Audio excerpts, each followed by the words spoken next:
el área metropolitana de Buenos Aires, nosotros poco a poco fuimos generando y determinando aperturas. Y la vida poco a poco fue avanzando en materia de circulación y de contacto social, también se ha dicho. Y llevamos 8 semanas consecutivas de caída de contagios. Eso nos lleva a pensar que es hora de que el área metropolitana de Buenos Aires, que es el único lugar geográfico de la Argentina que desde el primer día hasta aquí se mantuvo en aislamiento social obligatorio, preventivo y obligatorio, ahora pase a una etapa de distanciamiento social preventivo y obligatorio. Ese distanciamiento sanitario que nosotros estamos proponiendo no quiere decir, lejos está de que el problema se haya resuelto. Y aquí sí acudo a la responsabilidad colectiva y a la responsabilidad social ciudadana, porque el problema está latente. Y como siempre les digo yo, este es un virus que nosotros lo vamos a buscar y lo encontramos cuando entramos en contacto con alguien que está infectado. Por lo tanto, el hecho de que terminemos con ese aislamiento y pasemos a una etapa de distanciamiento, quiero confesarles que no dista mucho de lo que en realidad es hoy, porque en todo este tiempo fuimos abriendo actividades. Y por lo tanto, lo que eso generó fue un contacto mayor entre los que habitan el área metropolitana de Buenos Aires. Este distanciamiento lo que básicamente autoriza es que se pueda circular sin autorización, la autorización que hoy se requiere para circular en el AMBA. Y esta fue la palabra de Alberto Fernández. Hoy fue un viernes de anuncios, tanto a nivel nacional, la palabra del presidente, pero también habló luego el gobernador Axel Kicillof, hizo lo propio también Horacio Rodríguez Larreta, dando algunas premisas para lo que es la zona de Ciudad de Buenos Aires. Rolando Graña está en los Estados Unidos cubriendo elecciones. En algunos minutos vamos a tener contacto con él para ver. Estos son minutos frenéticos en los Estados Unidos, una semana inesperada por lo menos para Donald Trump, pero ya nos vamos a meter directamente en eso. Venimos a la Argentina y vamos a estar charlando y analizando un poco lo que pasó hoy. Rodrigo Salemi, ¿cómo estás? ¿Qué tal, Sole? ¿Cómo te va? ¿Todo bien? Bueno, bien. Estamos ya en un momento de distanciamiento. Lo que decía Alberto Fernández es como blanquear un poco la situación que veníamos repasando en varias esferas. El argentino se fue flexibilizando, de hecho. La idea de pasar esto y formalizarlo es buena porque nos dan protocolo para cada cosa, porque en el marco de la ilegalidad o clandestinidad uno hace todo mal. Claro, de hecho la cuarentena estaba prácticamente flexibilizada, de hecho. Vos fijate que la única diferencia que marca el presidente en su anuncio es que a partir de ahora no se va a necesitar el famoso permiso. ¿Qué quiere decir esto? Que cuando te paraban y te pedían el permiso para circular, a partir de ahora no se va a necesitar. Después lo demás, prácticamente... ¿Hace cuánto que no te piden el permiso? ¿A mí? Sí. Y hará 4 meses. Vamos a abrir a todo nuestro equipo. Fer, ¿a vos hace cuánto que no te piden el permiso? No, a mí no me lo pidieron alguna vez volviendo del programa hace 2, 3 meses. Juan Pablo... ¿Nunca? Ni una sola vez. ¿Ni una en toda la cuarentena? Ni una sola. Yo cruzo, lo que pasa es que lo tuve que presentar en una denuncia que me hizo el Colegio de Abogados, pero... Ah, eso es otra cosa. Pero en la calle no me lo pidieron Pero nunca. no, si cruzás de Capital, a mí me tocaba cruzando de Capital a... Exacto. No, él vive, todo lo hace como de provincia a capital, claro, había ahí era donde pasaba. Igualmente te digo que al principio me acuerdo cuando fue la cuarentena estricta, en esos primeros 15, 20 días, primer mes, me acuerdo que tenías que sortear varios controles. Yo que vengo de zona norte tenía... En el acceso de Tigre, en la Panamericana, en el ingreso a Capital Federal. 15, 20 días. Claro, y después se dejó de pedir. Y después se dejó de pedir, bueno, después se flexibilizó vamos a reconocer, digo, yo no sé, estamos abriendo, se está abriendo ahora definitivamente, como si no pasara más nada. Va a quedar claro que somos horribles, ¿no? Que hemos hecho algo como país bastante del estándar que buscábamos. Un horror. Bueno, acabamos de superar a Ecuador y acabamos de superar a México. Criticamos a AMLO porque tenía una cosa, decían varios compañeros peronistas. Los números de hoy te suman Estados Unidos. muerte por millón de habitantes. El único que nos gana, Estados Unidos, es el único que falta. No. Argentina superó a Estados Unidos en número por muertos por millón de habitantes. Esa es noticia de hoy. Sí, es Está ahí, porque ayer yo hice los números ayer y no me daba, faltaba. No, pero todavía. con los 350 bueno, de no hoy, sé, es un récord mundial, no sé qué, digo, claramente ganaron los anticuarentena, eso tiene que quedar claro. Aprovechá que Marcarián todavía se está poniendo el micrófono y cerremos el tema antes que entre. Sí, ya es. No, pero tiene que quedar claro que hicimos todo mal, porque digo, si al final se iba a hacer de tal manera, no se puede cuidar la vida y reactivar, y además está demostrado que la reactivación en ningún país del mundo sucedió en plena pandemia, no hay reactivación, salvo los orientales que tienen otro estilo de conducta. La verdad, entonces tenemos todo mal ahora, tenemos mal la reactivación y tenemos mal el número de muertos. Bueno, siempre está dando vueltas y me parece que propios al gobierno y opositores coinciden en que la cuarentena temprano lo que hizo fue evitar el colapso del sistema, no sabemos qué... No, pero hay una cuestión que es, la cuestión no es morirse adentro de la terapia intensiva o morirse afuera de la terapia intensiva. La cuestión es no morirse. Porque si te morís adentro de la terapia intensiva, decís, me atendieron, bueno, sí, pero me morí. Entonces llegamos al punto donde nos tenemos que comparar con países europeos que están cursando la segunda ola, ya pasaron toda la primera etapa, tuvieron la bajada de casos, están cursando la segunda ola con récord de casos, como es el caso de Francia en el día de hoy, con más de 60.000 casos. ¿Sí? Terrible. Estamos casi equiparando la cantidad de muertos que tienen ellos. Claro, ¿Sí? bueno, pero con una segunda ola, nosotros todavía, digamos, estamos atravesando la primera. Pero yo no me enteré en qué momento pasamos de ser un ejemplo mundial de cómo nos cuidamos, porque digo, poner en funcionamiento bien las terapias intensivas, que la gente se pueda atender, no implica, no puede ser que en algún momento, cuando estaban tanto hablando del botón rojo, ningún botón rojo, nunca más se dijo 15 días estricto para cortar este nivel de contagio. Es un desastre. Se supone que ahora el verano tendría que aflojar un poco, vamos al verano como si no pasara nada. La verdad, a mí me da vergüenza. Yo, la verdad, los anticuarentena, hay algunos anticuarentena que son increíbles. Ahora critican porque se muere gente. Antes criticaban porque no habrían. Cuando lograron que la gente haga lo que quiera de cualquier manera y no se cuide nada, hay un nivel de muerte horrible y resulta que dicen, ¿por qué se muere la gente? ¿Por qué no lo siguen a la casa con el testeo? Están con la teoría del testeo, que es otra pavada. Nada, ya está. Ganaron los anticuarentena. Hay que decir así. Claramente ganaron los anticuarentena. ¿Quién tomó la decisión? Leandro, ¿Quién? sumate. ¿Cómo están? Hola. La decisión, ¿quién la toma? El presidente, no los anticuarentena. La anticuarentena no es gobierno. El gobierno es Alberto Fernández, toma la decisión, se termina la cuarentena. ¿O no es así? Lo que hizo Alberto Fernández, en todo caso, es hacer un ejercicio. Popular. No, escuche, ¿me vas a dejar hablar? Si me haces la pregunta, déjame responder. Porque yo me lo tomo, es un tema. Ustedes dos se peleaban mucho, No es un así tema. que hagan lo propio. Sí, hablamos del dólar también. Está bien. De eso no quiero hablar. Me parece bueno, que no pero En quiero. un ratito vamos a hablar del dólar. Fernando, igual, a ver, hay que reconocer lo que que la hizo- gestión, sí. la gestión, evidentemente, la gestión de todo lo que fue la pandemia deja unos sinsabores que desde el punto de vista sanitario habría que haber ajustado. ¿Sí? Evidentemente, los políticos, los gobernantes no leyeron bien cuál era la realidad social de las personas en Argentina. Quiero Por eso terminar terminamos con la cantidad de muertos. No, pero casi a ver, usted que sabe el equiparando a un país último, ¿hubo un europeo. muerto en Formosa 1, es? Al final hubo un muerto. Sí. ¿Formosa tiene un muerto, tiene dos o no tiene ninguno? No sé, hasta yo leía... Está bien, pero no comparemos No, distritos sí, solos. quiero decir que Pero hay también alguien... Yo lo que hicieron es el ejercicio pleno, que para mí está mal, en la mayoría de los países está mal, este además es un país presidencialista, el ejercicio pleno de el federalismo, que cada provincia se maneje como quiera y cada gobernador se haga Pero responsable. vos proponés Es que no un se delirio haga... total. Vos proponés esto sin aislamiento. No, yo le digo al revés. Tenía que haber aislamiento y en un momento cuando estaba que no había aislamiento, pero decían que había aislamiento, tenía que haber 15 días de botón rojo, es decir, 15 días cortamos a bajar que es lo que están haciendo ahora Sí, en también varios países europeos. convengamos que si hay algo que se vio fue que cuando quisieron ajustar la gente no hizo La caso. gente, mire, yo le voy a decir, no, está bien, la gente, cuando hablan de la gente, No, a mí el yo le ciudadano. voy a decir el ciudadano somos todos, son los que van al obelisco, que son 500, y después hay otros que piensan otra cosa, y después otros que pasean en camiones,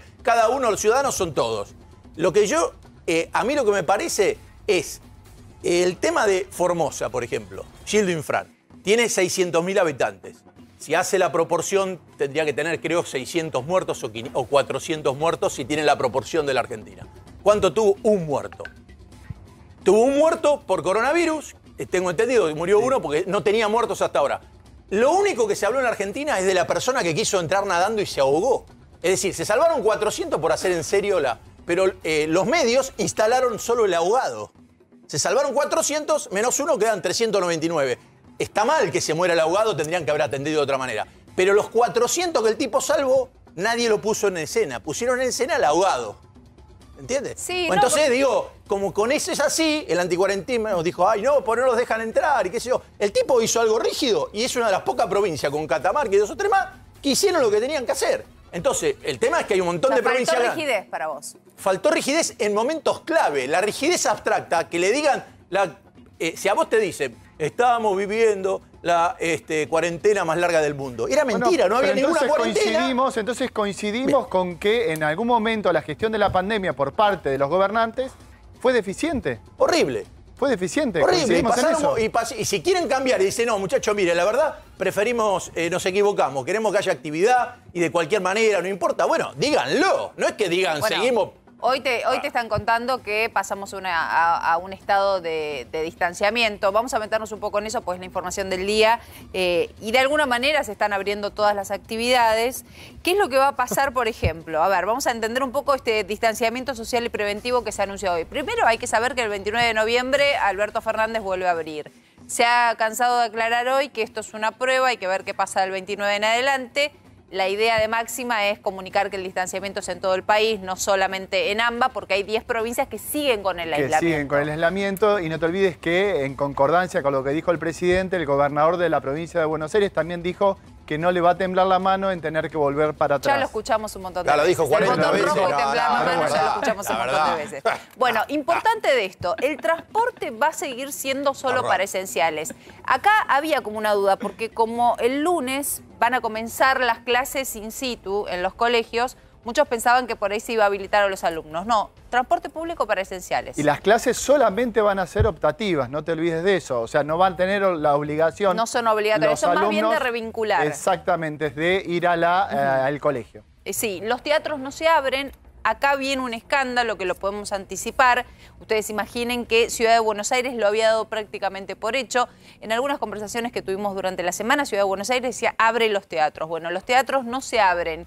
Esta situación de distanciamiento social genera que ahora el gobierno porteño se tiene que poner a pedirle al gobierno nacional algunas habilitaciones que tienen que ser aprobadas. Si no son aprobadas, no hay habilitación posible. Ya lo hemos vivido con aperturas anteriores. ¿Te acordás que cuando empezó la tensión entre la ciudad y el gobierno nacional, notábamos eso, que el gobierno de la ciudad muchas veces, sobre todo, se dio muy en claro con el tema de las clases presenciales. Una lucha que la venimos viendo hace prácticamente 1 mes y medio, 2 meses, entre la ministra de Educación de la Ciudad de Buenos Aires y el ministro de Educación de la Nación. Bueno, vamos a meternos muy de lleno y acá, por supuesto, la voz de todos para hablar de lo que es la vacuna. Hoy Alberto Fernández dijo textualmente que se está formando un gran comando de vacunación, que para este comando de vacunación están requeridas fuerzas de desarrollo, de planificación, médicos por supuesto, porque la idea es en diciembre vacunar a 10 millones de argentinos. Fue la semana de las vacunas, Rodrigo. Fue la semana de las vacunas. Lo que pasa que, a ver, lo que habló hoy el presidente, fíjate cómo fueron con el tema de los anuncios. Creo que fue un anuncio muy importante al principio, que después se fue retrotrayendo un poco a la realidad de hoy. En principio, el primer anuncio del presidente era: compramos 25 millones de dosis de vacuna a Rusia. Tuvo muchas críticas, sobre todo por la vacuna rusa, que no está completamente testeada. De hecho, esa te la discuto, te digo, ninguna vacuna está en fase 3 terminada. No, ninguna, pero es la que menos avanzada está, de hecho, y la publicación, si tenemos una placa, si el productor me la puede poner, fíjate que la publicación que hace la vacuna rusa es recién del 4 de septiembre, que publica en la revista científica The Lancet, una revista, sí, la que está en inglés. Le estaba contestando al productor que me está hablando, pero no importa. Que es publicada recién el 4 de septiembre. Sí. ¿Sí? Es la primera publicación que hace, fíjate, acá. Esta es la publicación que hace la vacuna rusa. Son las 2 dosis que se van a dar de adenovirus distintos, son vectores adenovirus pero son 2 dosis diferentes. En eso todas las vacunas coinciden, es una dosis, 21 días y la segunda Todas las dosis... vacunas coinciden, los que no coinciden es en el tipo de vacuna. Hay muchos tipos de vacunas distintos. Esta es una vacuna que de hecho ya estaba aprobada. El Instituto Gamaleya toma estructuras de vacunas viejas que fueron desarrolladas para el virus del ébola, sobre todo en la epidemia del año 2017. Este tipo de vacunas. Como es una vacuna muy segura, modificaron genéticamente estos vectores y le pusieron el código genético del coronavirus. Bien. ¿Se sabe cuánto se pagó por las 10 millones de dosis estas? Todavía no están compradas. Es un acuerdo, es una reserva. Si se tuvieran que comprar. Mirá, lo único que te puedo decir es que hoy Alberto Fernández habló 1 hora con el presidente ruso, con Putin, y arreglaron que no haya intermediarios, justamente para evitar la plata que implica algún laboratorio vivo que se quiera meter en el medio. O sea que va a ser un acuerdo entre gobiernos. El tema, ¿cuánto sale? Es algo que se están... Y no era de las más caras, además. No era de las más caras, esta. La rusa no es de las más caras. No es de las más caras. Y lo que tiene la vacuna rusa a favor de todo... Una cosa es cuánto vale, otra cosa es cuánto se paga. No, pará. Lo que tiene la vacuna rusa... No con eso. Lo que tiene la vacuna rusa en la forma en la que está producida es el transporte. La logística es mucho más económica que otro tipo de vacunas. En eso, totalmente la derecha... Además, por favor, digámosle algo a la gente, porque la gente, digo, usted cuando le dicen, usted quiere comer chocolate, te hablan de un chocolate suizo, sabés que existen los chocolates suizos y los relojes suizos sabés que existen. Bien, la BCG, la que uno se pone, es una creación de los rusos, de la etapa de la Unión Soviética. Es decir, si son especialistas en algo, los rusos son en vacunas. Ahora son capitalistas más capitalistas que nunca, ahora pues tienen el miedo al vino. Hay que explicarle que se compraron los clubes de fútbol junto con los árabes. Los clubes de fútbol ingleses lo compraron los capitalistas que se generaron con una corrupción terrible después de la caída del socialismo. A la gente le compraron las acciones que le quedaban del Estado por 2 pesos, por un sándwich y una coca, y se crearon estos multimillonarios rusos que no existían. Más allá de eso, ¿qué tiene que ver el club de fútbol con fabricar vacunas?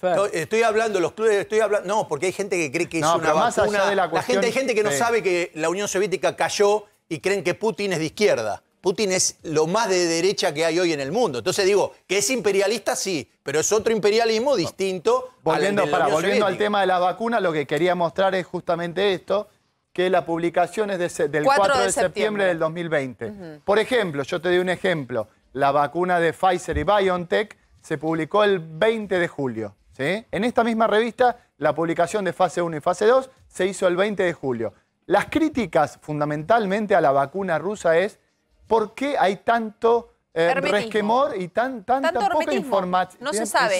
Y aparte que es una obligación publicarlo, no es si tengo ganas lo publico. Es una obligación porque hay una comunidad científica mundial que necesita de esta publicación. Y ellos están fallando esta publicación. Claro, además si hacen el truco de pegarse sobre la otra vacuna, que estudiaron todo y les sale bien, hay un par de pasos que están como diciendo, bueno, si salió bien la otra y esta es parecida, capaz que le sale, digo. Sí, pero no puede ser, no hay, de ninguna manera una vacuna se puede probar de esa forma que vos estás y lo proponiendo. Hicieron. Sí, pero no está bien.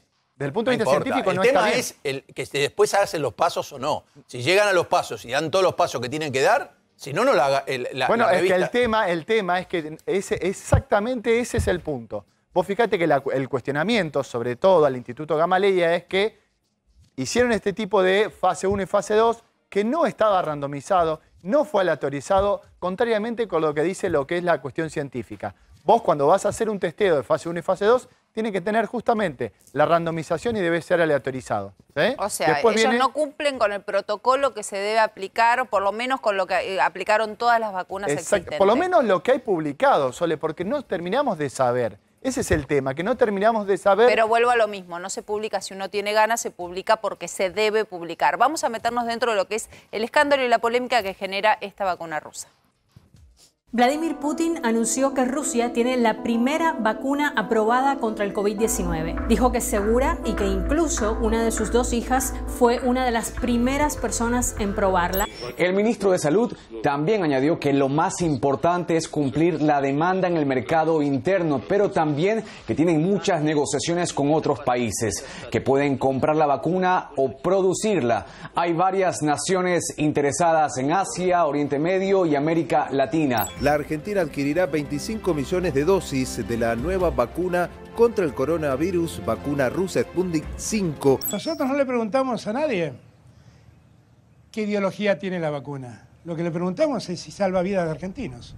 Y si salva vidas de argentinos, vamos y la compramos y la inyectamos en los argentinos para que salve vidas de argentinos. De las 6 que dicen estar en punta, nos estamos negociando desde el principio con 5, que son, bueno, AstraZeneca, Pfizer, Sinovac, y bueno, y también, por supuesto, ahora la rusa, ¿no es cierto? En el sentido, lo que dijimos el primer día, o sea, nosotros íbamos a buscar en todos los proveedores o fabricantes de vacunas, con los criterios que buscamos el primer día. Primero, transferencia de tecnología, lo encontramos con AstraZeneca. En segundo lugar, ¿cuándo? En tercer lugar, ¿cuántas?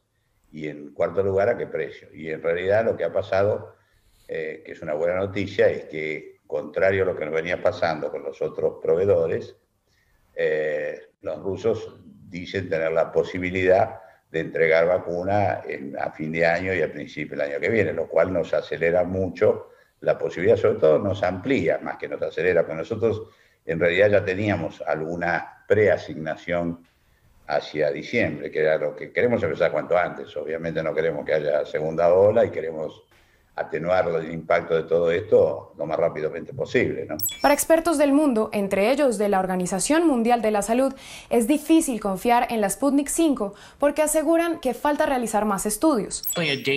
Pienso que hay un riesgo en hacer esto antes de que sepamos qué tan segura y efectiva es esta vacuna, porque ahora estamos en una carrera global. No solo tenemos que preocuparnos de hacer algo seguro y efectivo, sino también de crear confianza en el público para que quiera aplicársela y, si algo sale mal, será un revés para todos. Algunos científicos señalaron que la velocidad con la que se ha registrado la vacuna hace pensar que lo que quiere hacer Rusia es un experimento con su población y advirtieron que lo más complicado de una aprobación tan rápida es que no hay posibilidad de estudiar los efectos colaterales, que si bien pueden ser poco frecuentes, sí podrían causar secuelas importantes. Tener una vacuna y probar que es segura y efectiva son cosas diferentes.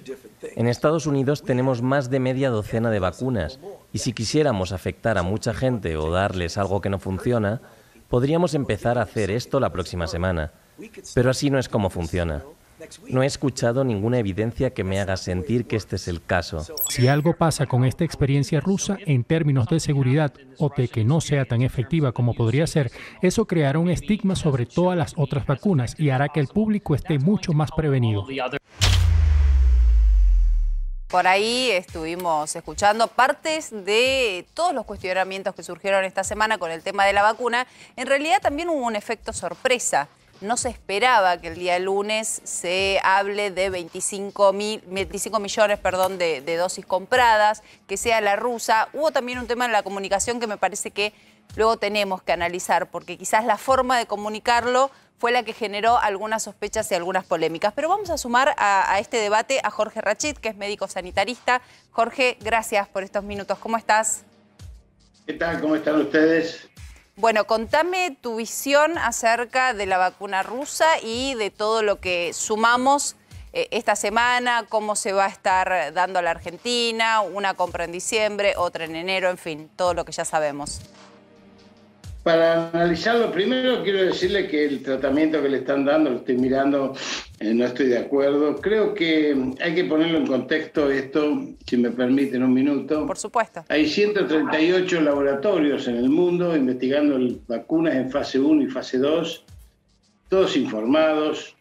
Y esa fase 1 y fase 2 demuestra que la vacuna no causa efectos negativos ni produce daño.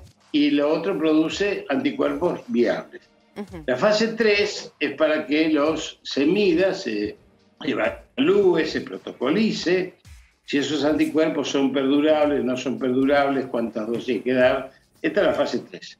En este momento en el mundo debe haber 800 a 900 mil personas vacunadas, lo cual implica 400 o 450, porque se abre por doble ciego. Por el placebo, exacto. Entre ellas está la rusa, pero el gobierno argentino ha avanzado en precontratos con la rusa, con Pfizer, con AstraZeneca y con Sinopharm. Y ahora se agrega Johnson, que están todas ellas, menos la rusa, haciendo estudios clínicos de fase 3 en la Argentina. Menos Astra. La de Sinopharm Jorge, perdón. En tu hospital. Sí, Jorge. En tu hospital. Jorge, perdón. Sí. Déjame terminar. Pero pará, antes de empezar, pará. Astra no está haciendo estudios en Argentina. Déjame terminar. Pola, que está trabajando en tu hospital, en el hospital militar, con más de 9.000 voluntarios. Sí. Pfizer está haciendo lo mismo y ahora empezó Johnson & Johnson. O sea, en la Argentina ya hay 20.000 vacunados en fase 3. Bien. Todos los países van a ir a fase 3. Pfizer y Moderna van a presentar a partir del 15, el día 15, en la FDA de Estados Unidos. Oxford lo va a presentar en Londres y todas las vacunas que entren a la Argentina, todas van a tener que pasar por el ANMAT. Y no es obligatoria, y lo que viene primero, y por eso se anunció, es porque es el primero que cuantifica la cantidad que está dispuesta a entregar, junto con la de Pfizer, que son 750.000 Bueno, dosis. pero espera, Jorge, hace un punto, así podemos ir preguntándote. En realidad... Ahora sí, además lo quiero mucho a mi colega y siempre lo quiero muy bien. Está muy bien. Y de la discusión, está bueno la discusión porque empezamos a entender todos un poco los diferentes puntos de vista. Pero yo te decía, hay un tema de comunicación.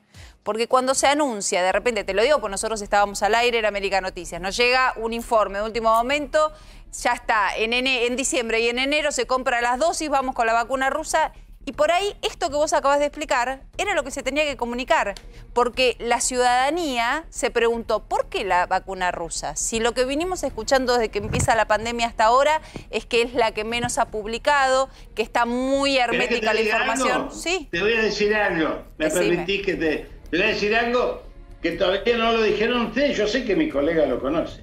La vacuna rusa tiene la misma base biotecnológica que la vacuna de Oxford. Son las únicas dos que trabajan sobre adenovirus de vector modificado con un SARS-CoV-2 que permite la producción de anticuerpos contra coronavirus. Es una biotecnología la misma. La diferencia entre la rusa y la de Oxford es que la rusa trabaja de adenovirus humanos y la de Oxford en chimpancé.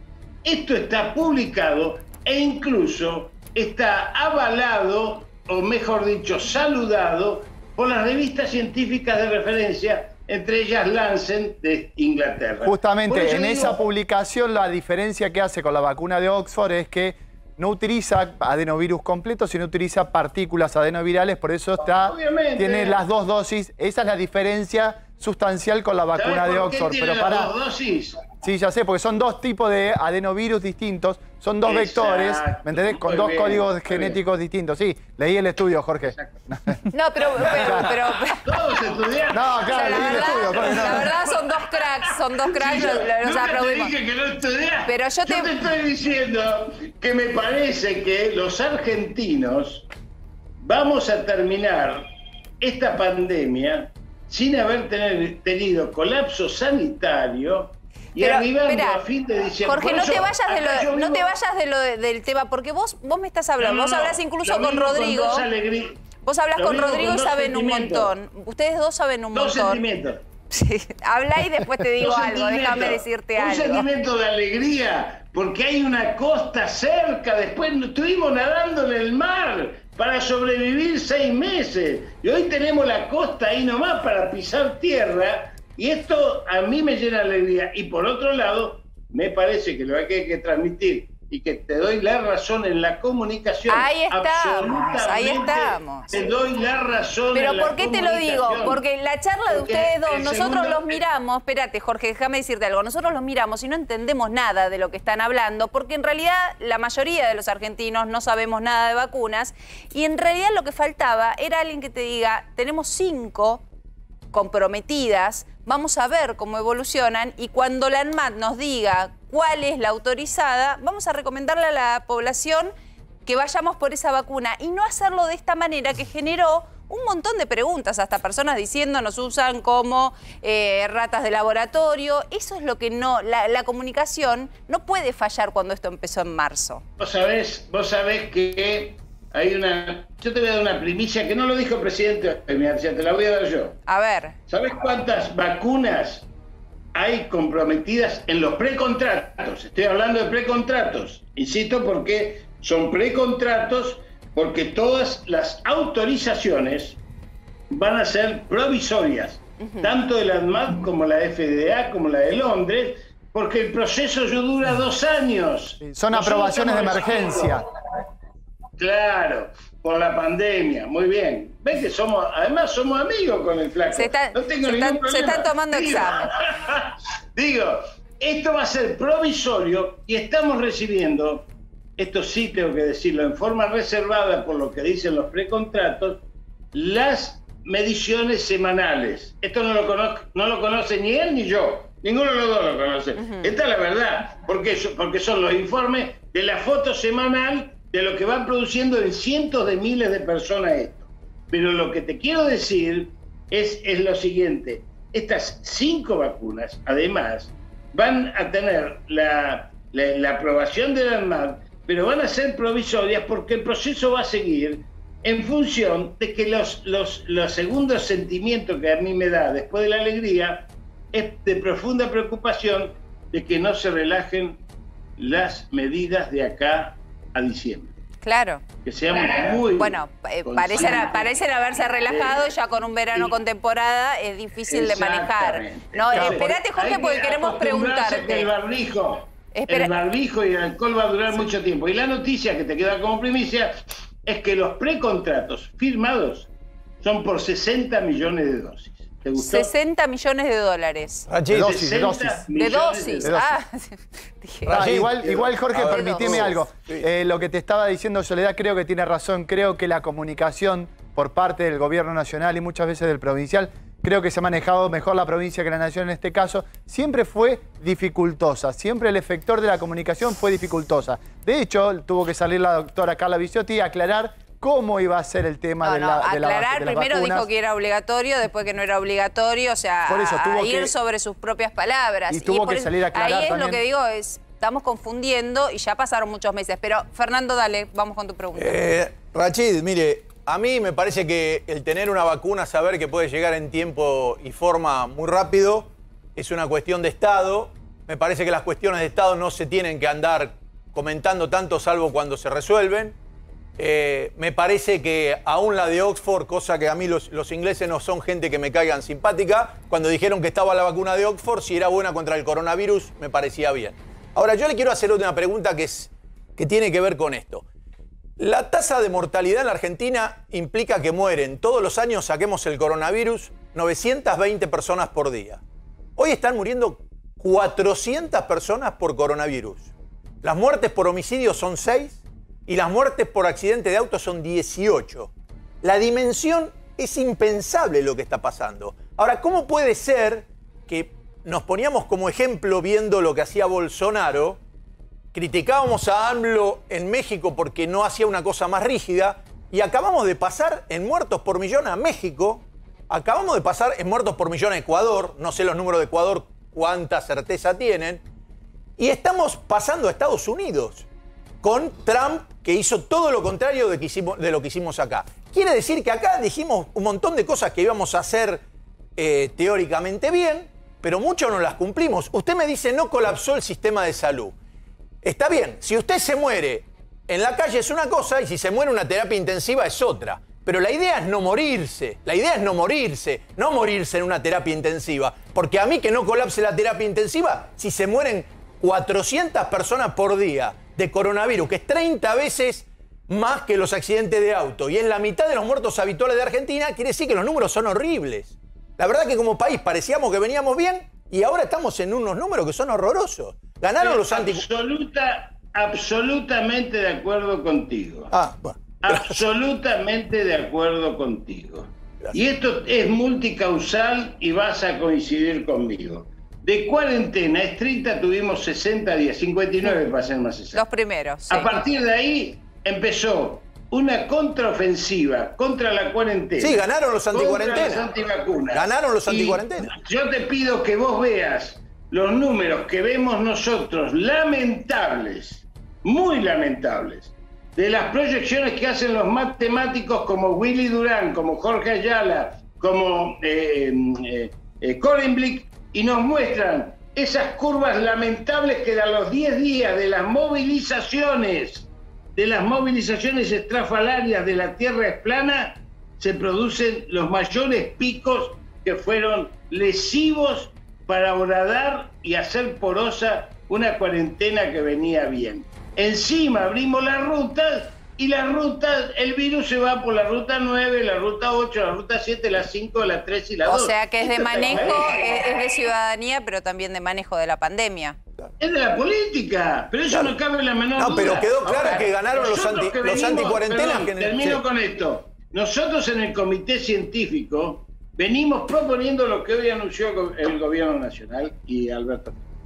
El botón rojo intermitente en la zona donde el virus comunitario se hace voraz y feroz. Entonces eso son las 10 departamentos de 10 provincias que anunció hoy el presidente, porque hemos logrado instalar esa idea. Nosotros teníamos muchas más ideas, que es el control de ruta e incluso el contrafuego de cambiar los choferes de una zona a la otra. Bueno, todo esto, pero yo les quiero dar una buena noticia. A ver. ¿Puedo dar una buena noticia? Sí, y ya lo despedimos y le agradecemos. A ver. Hace un mes y medio, que ya la provincia de Buenos Aires está preparando las plataformas de vacunación masiva, un mes y medio. Hemos convocado estudiantes de medicina, de odontología, de enfermería, de odontología, de farmacia y bioquímica, y los voluntarios de los promotores voluntarios que quieran capacitarse, y se están capacitando en la escuela Florial Ferrara, de la Escuela de Salud Pública de la provincia, para ser vacunadores, y se han inscrito más de 14.000. Este gran comando de vacunación, que habló hoy Alberto Fernández. Sí. Termino con esto.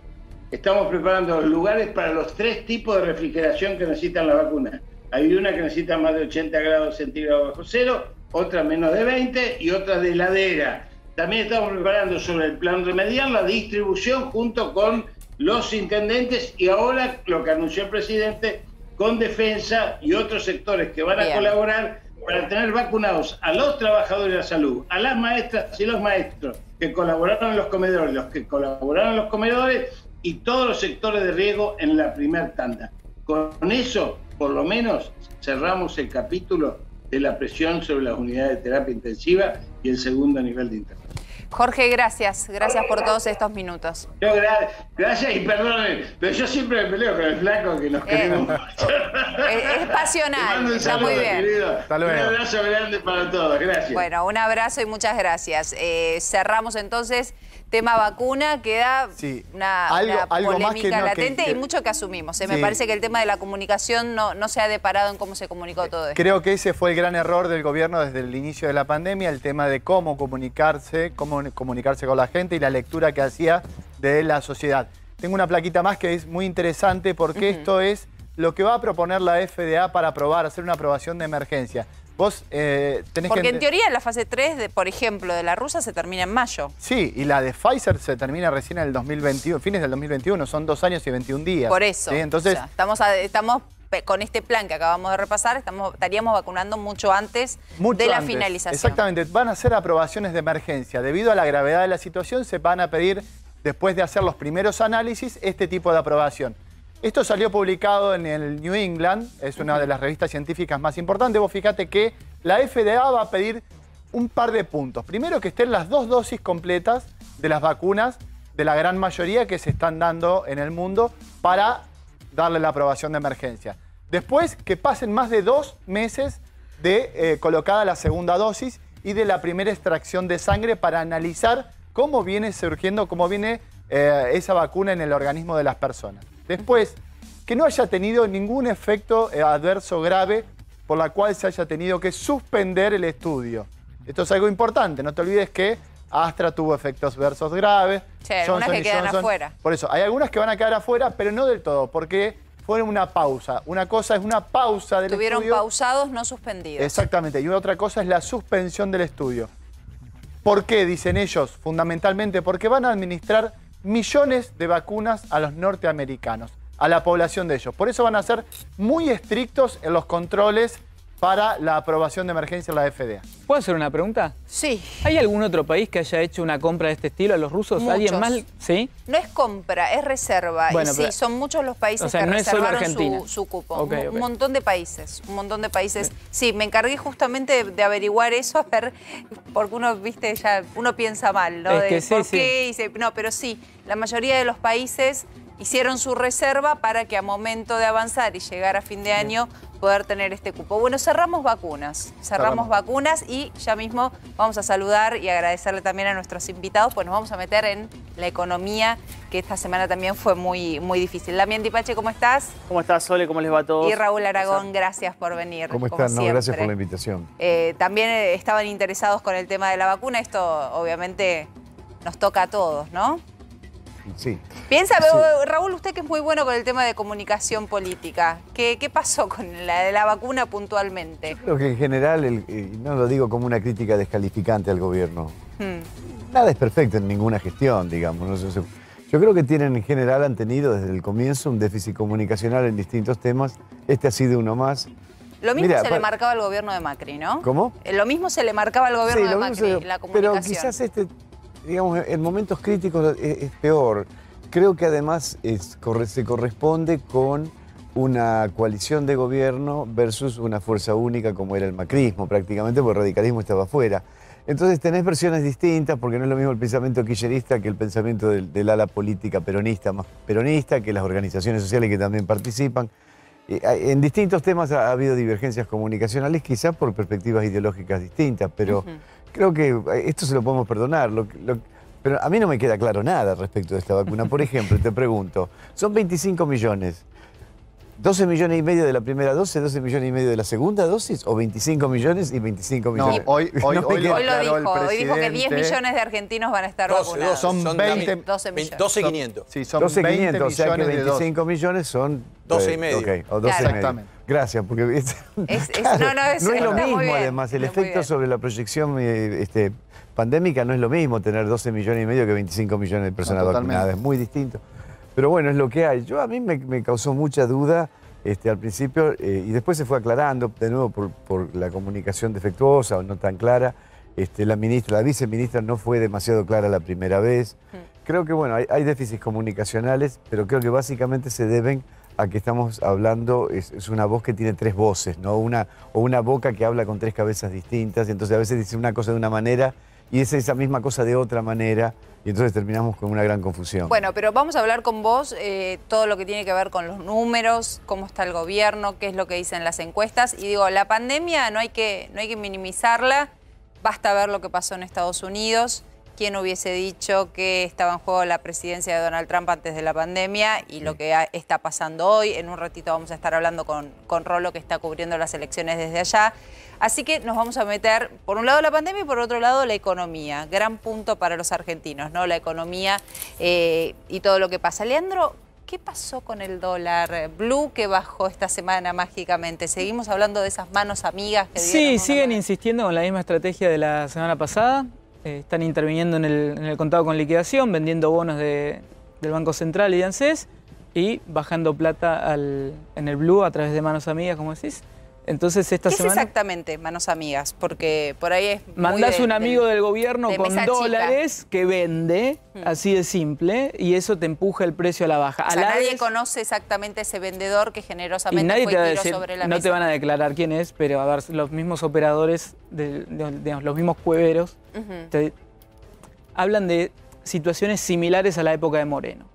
Esas son las palabras. O sea, como un movimiento extraño e inesperado de dólares a la venta. Mentira. Puedo decir que es mentira, puedo sostener lo contrario. Vos decís que es mentira, yo digo que es verdad. Bueno, vos podés decir que es verdad. Como el dólar blue hasta ha cambiado la forma de venderse. Las cuevas son chiquitas. No es que vos me podés decir que pueden hasta gerentes de empresa de bolsa podrían decir vamos a vender bonos o vamos a hacer que sea más lento el contado con liquidación. Lo que no podés hacer es las cuevas. Las cuevas hay en todos lados. Se han mudado del centro, ya no hay más cuevas en el centro. Se pasaron a Nordelta, a Palermo, a Belgrano. Son lugares... Vos si vas... ¿Vos creés que en la cueva de mi barrio me vendieron porque hay una mano amiga? A Nordelta no. O me compraron a mí, me compraron los dólares por mano amiga. ¿En qué te cambia que se hayan mudado? Te quiero decir que son pequeños lugares. ¿Vos conocés alguna cueva en algún lado?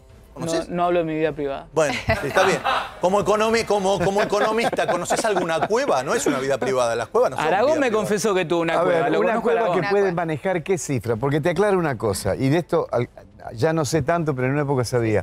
El mercado del blue es muy chiquito en Argentina. Por eso, te digo, Pero, yo digo, perdón, con un palo, con $1 millón, sea comprando o vendiendo, lo movés. Ya se mueve ese número. Se mueve. Ahora, hay varias cuevas que pueden manejar 200, 300, 500 mil dólares en una sola operación, esto no tengas duda. Sí, eso seguro. Sí. Entonces, con que yo, amigo del gobierno, que no voy a decir de dónde saqué los dólares, pero voy y le hago el favor al gobierno a venderlo, porque además de alguna forma el gobierno me los vendió más barato, si no, no lo hago. O te los devuelven después. O te lo devuelven después con un paper, qué sé yo, no sé, esas tramoyas. Yo salgo y te vendo en 3 cuevas 300, 400 mil dólares y moví el dólar para abajo, seguro. Ahí está. Y salgo y compro Y si era tan 300, fácil, ¿por qué no 400? lo hicieron antes de que se Y lo vaya, hago que casi subir. estuvo rozando los 200? Yo lo Damián que digo- Dipache, sumamos a Damián, por supuesto. También justo pero perdón, hay una cuestión que es el contado con liquidación que mueve 6.000 o 7.000 palos por día. Eso sí, vos me podés decir, ahí dice, están quemando las reservas, están quemando Esa es otra cosa. bonos ¿no? del ANSES o Está están del Banco Central. Yo lo que estoy diciendo es esto,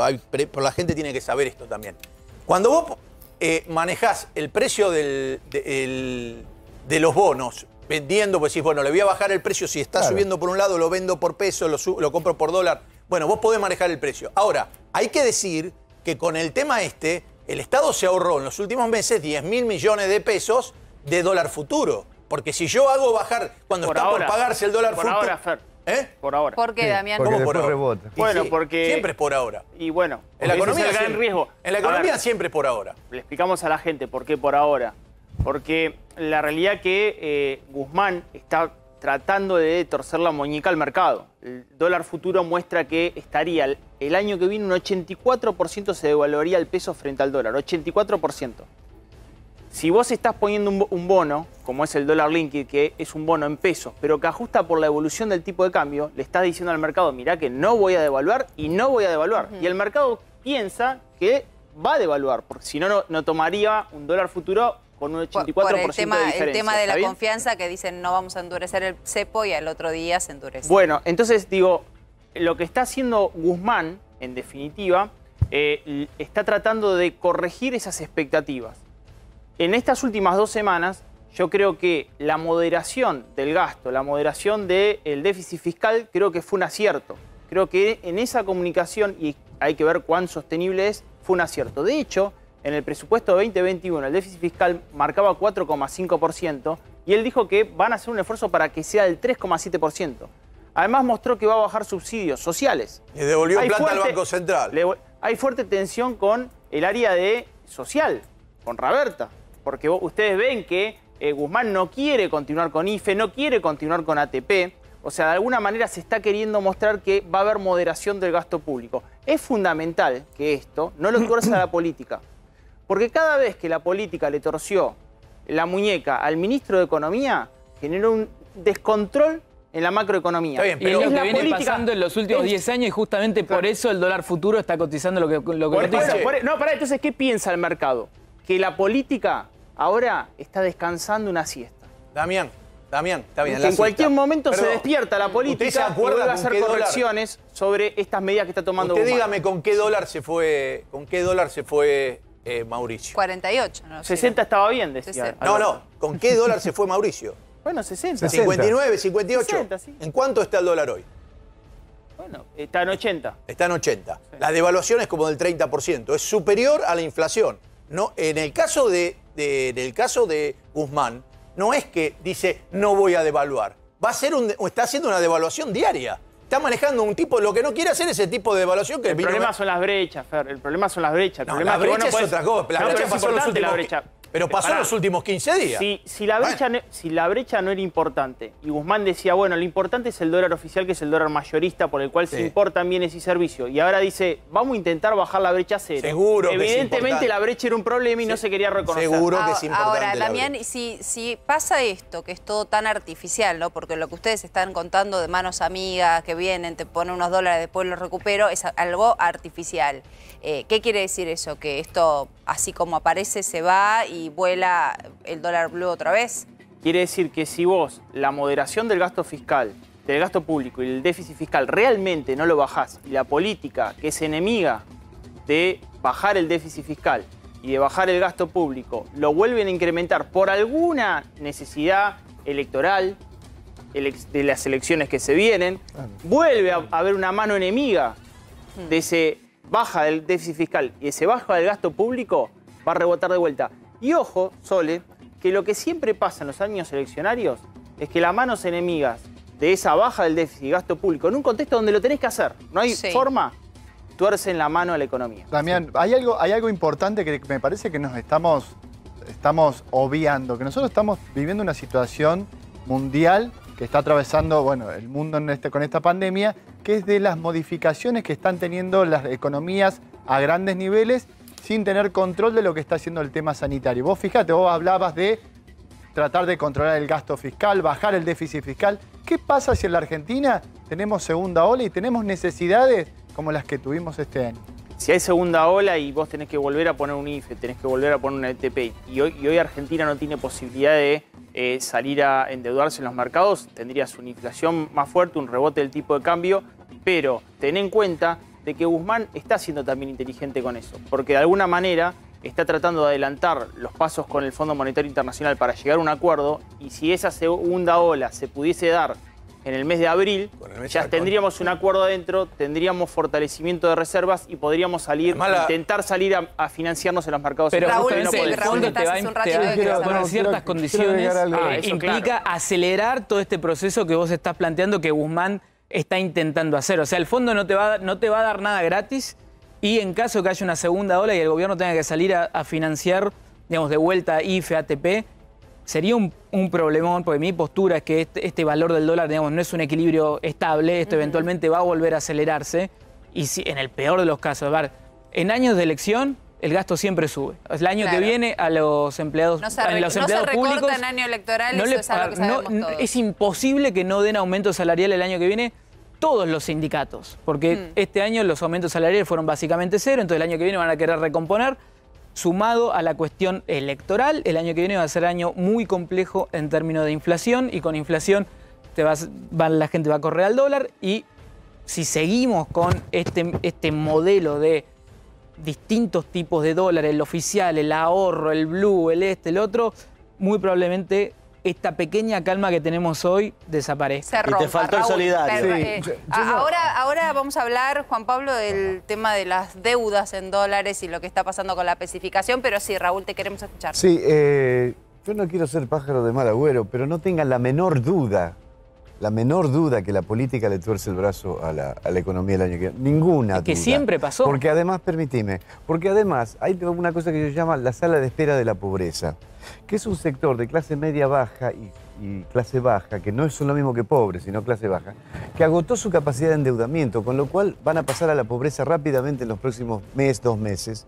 Eso te va a aumentar la demanda social de lo que sea, sobre todo de subsidios, en un año electoral. No hay más remedio. Sí, que ya está altísima la demanda social. Ya es altísima. Bueno, va a ser más alta. Eso únicamente se arregla o vender reserva de tasas de peso y cubrís eso, o con emisión. Por favor, corregime si no hay mucha alternativa. Es que hoy no tenés alternativa. Entonces, por eso es el problema. El panorama es muy grave. Déjeme que, por favor, que Juan Pablo, meteme un poco en el tema de lo que está pasando con quienes se endeudaron en dólares. Bueno, por eso, démosle aunque sea una buena noticia a los que tienen alguna deuda en dólares. Sí. ¿Cuál es? A ver. ¿Cuál es la buena noticia? Estamos ansiosos. En un fallo reciente, ¿sí? de la Cámara Comercial, lo que se dispuso es que justamente una persona que estaba obligada a pagar una deuda en dólares, a partir de que surge, digamos, las distintas restricciones, las primeras surgieron en definitiva a fines del año pasado, cuando empieza el concepto de dólar solidario o el impuesto país, ¿sí? Y se agravó la situación a partir del momento que la limitación para comprar dólares fue de 200, ¿sí? Y bueno, y se siguió agravando durante el transcurso de este proceso. ¿Qué es lo que dispuso la justicia? Que justamente el deudor se puede liberar de la obligación que tiene pagando los dólares al valor del dólar solidario, es decir, el valor oficial más el impuesto país. Pero si no hacen eso, legitiman el valor del blue, por supuesto que tienen que hacer eso. Hay que ver si Esto es una situación similar a la que sucedió en el post-corralito, cuando vos podías cancelar las obligaciones en dólares pagando el valor de 1,40 más el CER. Básicamente es una especificación de las deudas. Es una especificación de las deudas a un valor oficial más impuesto país. ¿Y el que prestó estará contento con eso? ¿Qué decís? Déjame responder. Bueno, pero lo que sucede es que no te presta más. Es que además hoy por hoy vos directamente tenés la imposibilidad, tenés que salir a comprar el blue. Hay un problema enorme que obviamente la justicia no lo puede resolver, que se utilizaron durante 2 años consecutivos, gobierno de Macri y gobierno actual, deuda de amigos y familiares en dólares. Y esto obviamente la justicia no puede estar interviniendo. O sea, ahí vos tenés una... se rompieron familias enteras. Chicos, pero vamos a hacer un paréntesis. A 160 pesos ahí. Vamos a hacer un paréntesis. Obviamente el tema de la economía lo vamos a seguir en un ratito nada más. Pero nos vamos a los Estados Unidos. Decíamos momentos frenéticos. Miren lo que es este resumen para entender lo que se está viviendo ahora en Estados Unidos. Los ojos del mundo están sobre los Estados Unidos. Han pasado 3 días y aún no tenemos presidente electo. El conteo de votos en Pensilvania, Nevada, Georgia y Arizona tiene al país al borde del infarto. El presidente Trump insiste en que se dejen de contar los votos, pero 2 jueces rechazaron sus múltiples demandas. Mientras las cifras cambian, la tensión sube.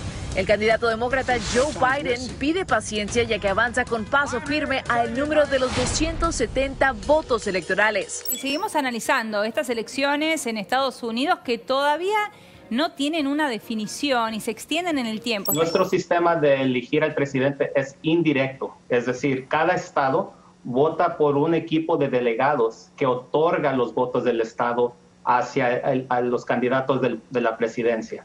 Entonces es por eso que la gente quiere una conclusión a este proceso, pero es un proceso un poco más complicado y más largo por lo usual. Gané con cifras sin precedentes y las encuestas se equivocaron de manera radical. No sucedió esa ola azul que pronosticaban. Los estados en donde sigue pendiente conocer el resultado final no concluyeron los cómputos. En esa incertidumbre, Donald Trump apareció por primera vez desde la elección, pero algunas televisoras como NBC lo cortaron, lo sacaron del aire porque según las televisoras estaba diciendo mentiras. Esto es lo que quiere Trump, que dejen de contar votos, pero el proceso continúa en los estados donde todavía no hay un resultado definitivo.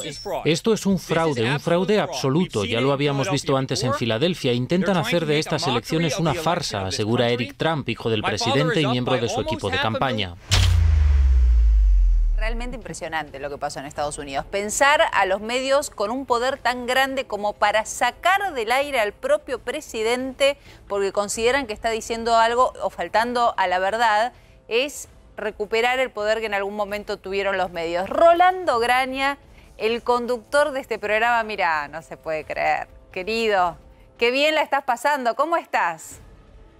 Yo solo sé que cada vez que me toca hablar con vos, se levanta viento. ¿Y o sea que tu maldición continúa. Yo lo dije bien claro, no estoy de acuerdo con tu viaje, te va a llover. ¿Y hasta ahora cuántos días de lluvia tuviste? Todo el tiempo. Sí, sí, señor. Uno, todo el tiempo. Es así, es así. No sé si es ¿Cómo una, se portan no esos sátrapas?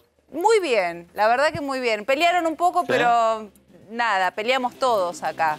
Se te está moviendo la cámara, se nota que hay viento, ¿eh? Te estamos extrañando. Bueno, mientras no use pollera como los escoceses, no hay problema. Mirá esa chomba rosa, se te ve rosadito igual. Algo de sol pegaste. Contanos, Rolo, cómo está todo allá, por favor. Bien, chicos. Bueno, respecto a lo que estaba diciendo de lo que pasó con los medios, también hay que ponerlo en contexto. Trump durante estos 4 años se ha dedicado a pelearse sistemáticamente con los canales de televisión más tradicionales. Con CNN, con ABC, con la NBC.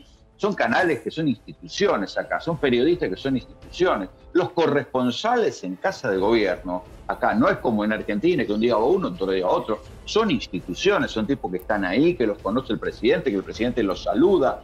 Esto normalmente. Trump los echaba de las conferencias de prensa, los trataba de mentirosos.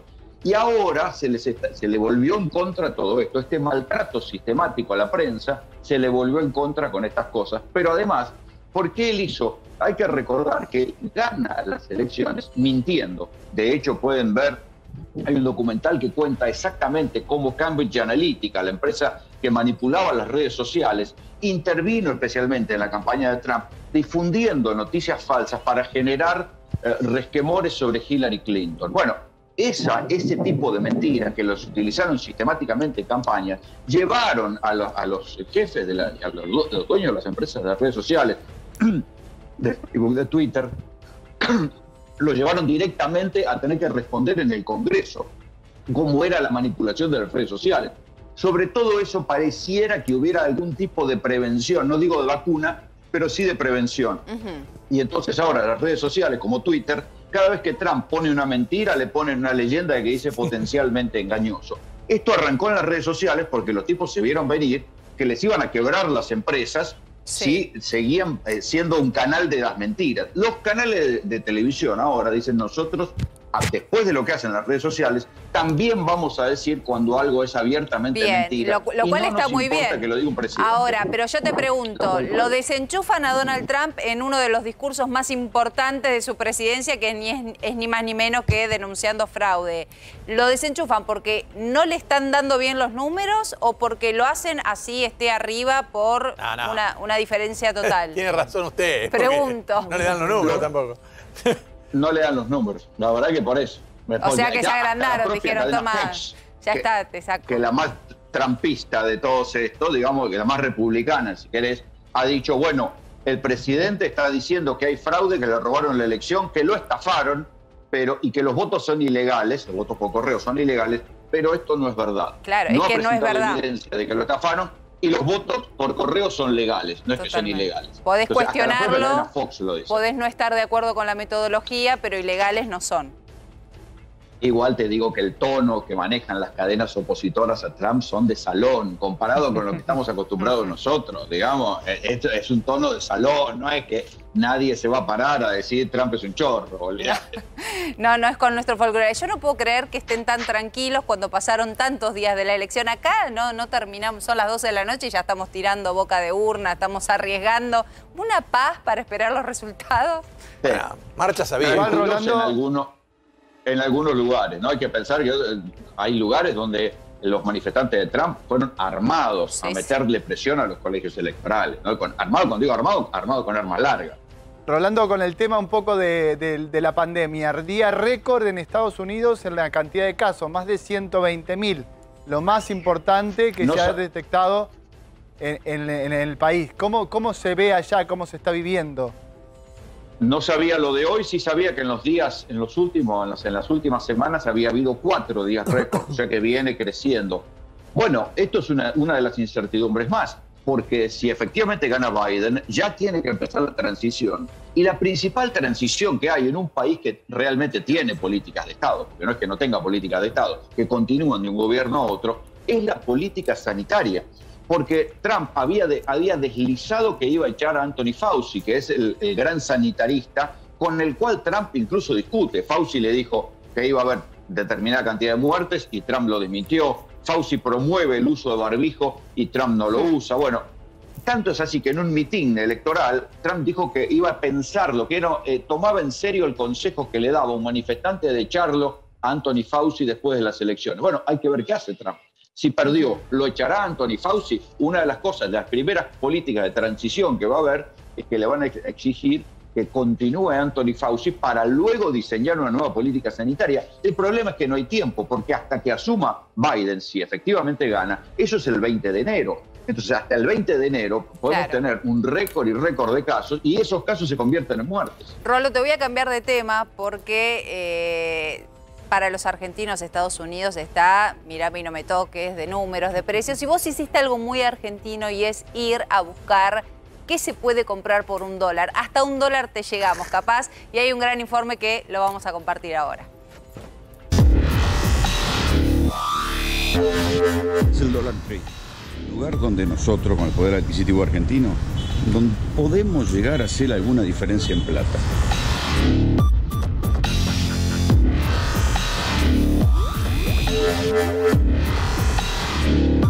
productos de limpieza, detergente, enjuagues para la ropa, detergente para lavar la ropa, que son carísimos, carísimos. Acá te lo venden a $1. Puedes encontrar de todo. La gente que tiene lavavajillas encuentra lavavajillas. Son todas las cosas que uno puede comprar a $1. Por supuesto, la gente que viene a comprar acá es la gente pobre. Pero es otro tipo de pobreza la que hay en Estados Unidos. No es una pobreza donde falten alimentos, porque incluso durante la pandemia han distribuido muchos alimentos. Es una pobreza de consumo, como acá el hiperconsumo hace que si uno no puede consumir cosas elementales, se siente excluido. Bueno, están estos lugares que venden los saldos de las segundas marcas, pero a precios baratísimos, incluso más baratos que en la Argentina. Por ejemplo, marcos de cuadro. En los lugares de importación china te los venden, no sé, 800 pesos, ¿no? Acá están a $1.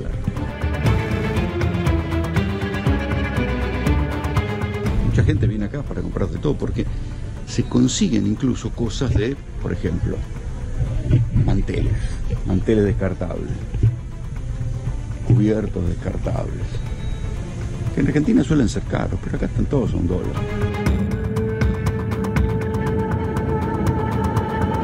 Comer afuera en Estados Unidos es muy caro, pero la comida es barata en los supermercados y aún más barata en estos lugares. Por ejemplo, una lata de choclo que puede salir, no sé, $2. Acá se consigue por $1. Incluso lo raro es que también se venden los congelados.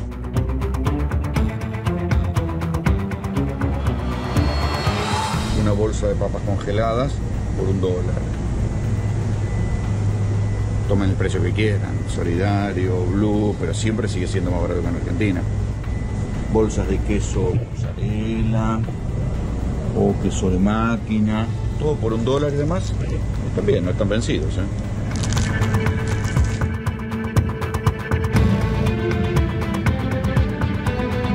Medias.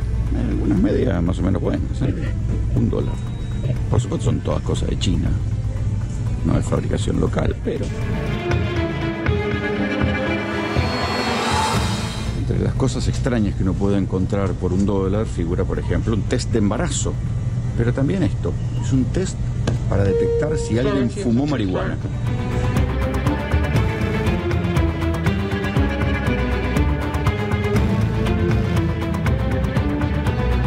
¿Cuánto puede salir un cuchillo de estos en Argentina? No menos que 1.000 pesos, calculo. Bueno, $1.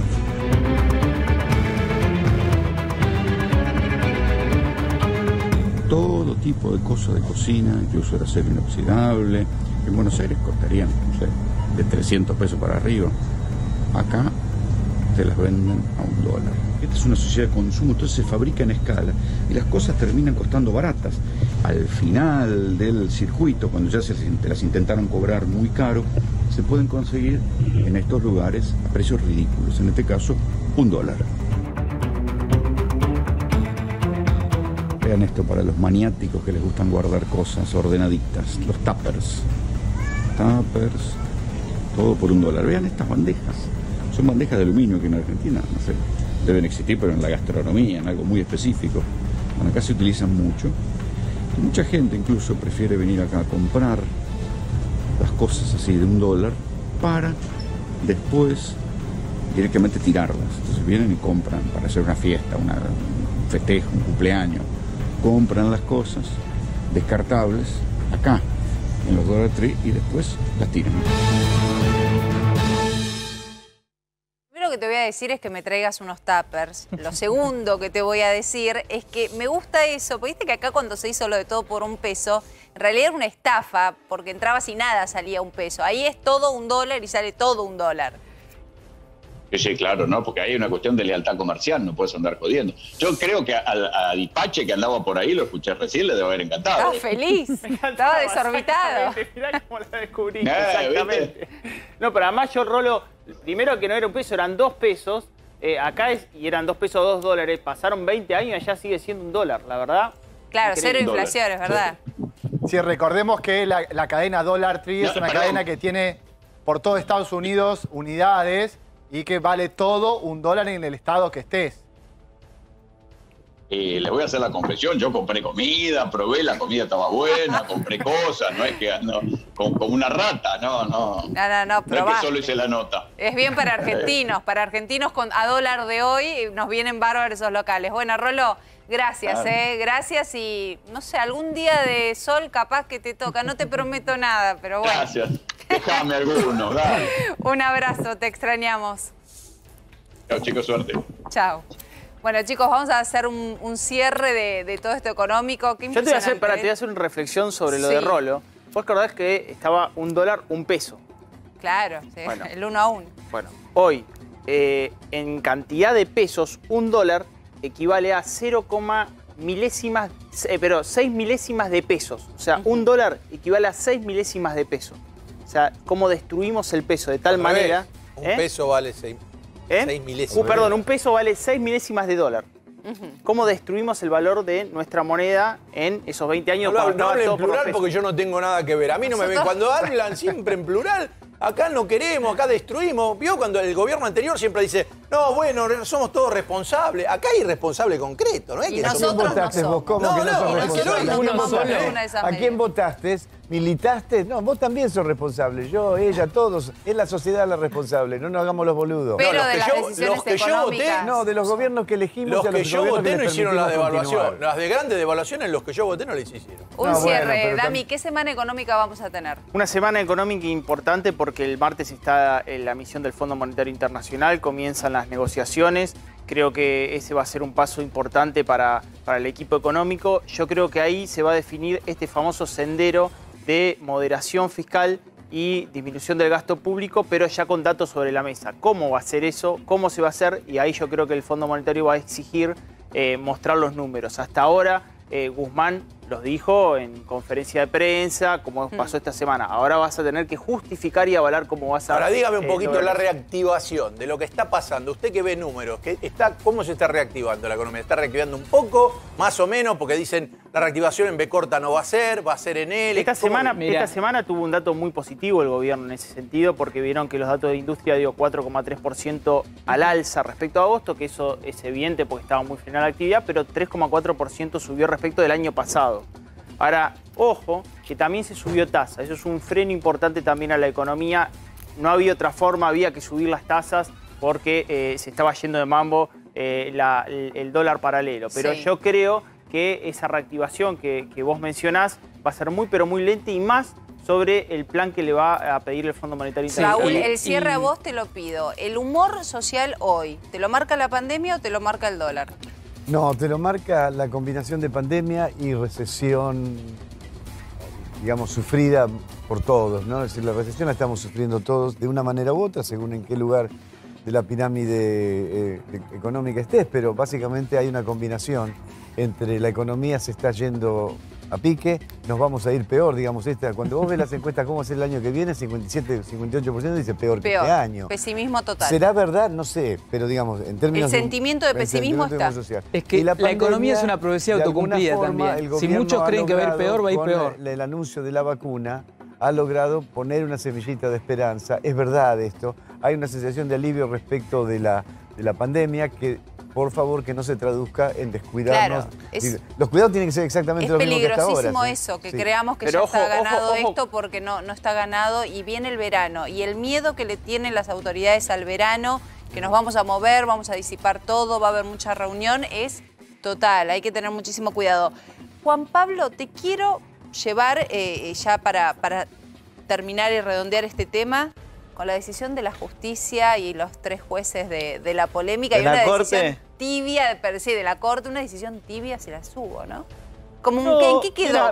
¿Qué sería un cargo provisorio? A ver, depende de la lectura que le quieras hacer. Acá vos tenías claramente 2 bandos, ¿sí?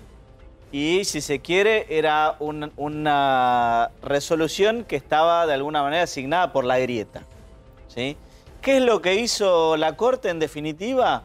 No darle la razón a ninguno y a los 2 a la vez. Cosas que la Corte suele y sabe pero bien, por hacer. todos lados. Claro, sería lo contrario, viste que Voltaire decía que la manera, no conocía la receta del éxito, pero sí la del fracaso, tratar de conformar a todos. Bueno, la Corte hace exactamente lo contrario, tratar de no conformar a nadie, ¿sí? Porque, por un lado, confirma a Bruglia, Bertuzzi y Castelli en los cargos en los que están, pero de manera provisoria, ¿sí? Entonces,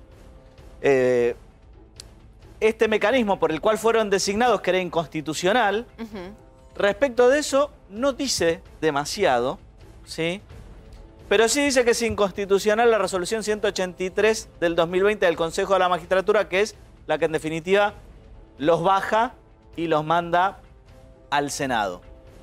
Con lo cual, lo que hace es decir, acá mando yo. Porque en definitiva, más allá de la lectura, si se quiere, jurídica que se puede hacer, que tiene algunas cosas cuestionables, la realidad es que la Corte dijo, esto lo resolvemos nosotros y no le damos la razón a nadie. Y queda de manera provisoria. Bueno, ya hablamos de la pandemia con respecto a la salud, hablamos y mucho de la pandemia con respecto al bolsillo, a la economía y al dólar. Y vamos a hablar de la pandemia con una de las cosas más importantes que tenemos, que es con nuestra propia mente. Luciano Lutero es filósofo, es psicoanalista, es una eminencia y está con nosotros, pero primero mirá este tape disparador y ya nos metemos con lo que está pasando con nuestra mente en esta pandemia. En una sociedad que se basa en la productividad y el consumo, en la cual todos corremos 14 horas al día, persiguiendo no se sabe muy bien qué, sin descanso, sin pausa, de repente se nos impone una parada forzada.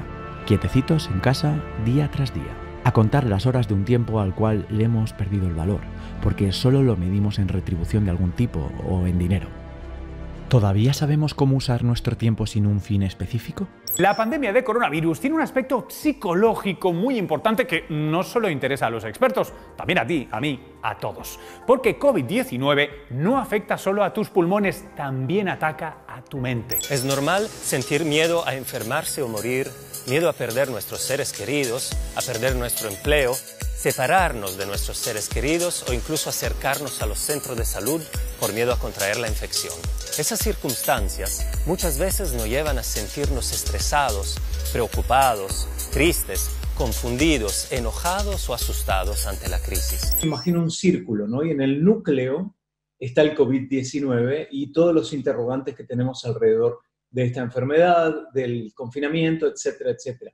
Pero fuera de ese círculo debe haber otras complicaciones que tienen el mismo resultado. Por ejemplo, la incertidumbre con respecto a la situación económica, la falta de trabajo, el ser más propenso para la agresividad ante lo desconocido. La cuarentena nos autolimita en nuestra libertad, ¿sí? Nosotros nos guardamos, dejamos de hacer ciertas cosas y perdemos una cuota de libertad. Y eso no es una cosa que nos traiga un sentimiento placentero. Y lo hacemos por este cuidado y temor a enfermar y morir, que tampoco es un sentimiento placentero. La COVID nos hace pedazos los pulmones, pero también los corazones, ¿no? Los corazones también lloran en este contexto tan duro.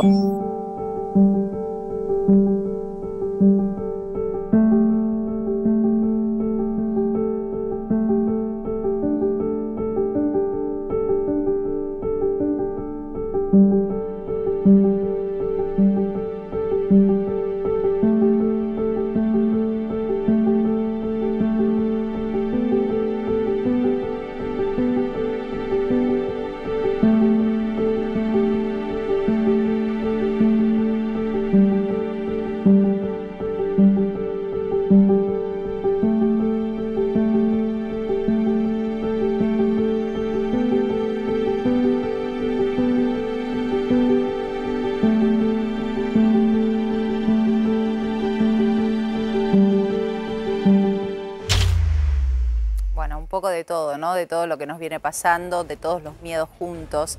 Luciano, gracias por haber venido. Muchas gracias a vos, Sole. ¿Por dónde empezar? Porque la verdad que es pánico a todo esta situación. ¿Qué es lo que más te consultan? ¿Problemas para dormir? ¿El miedo a la muerte? ¿Qué?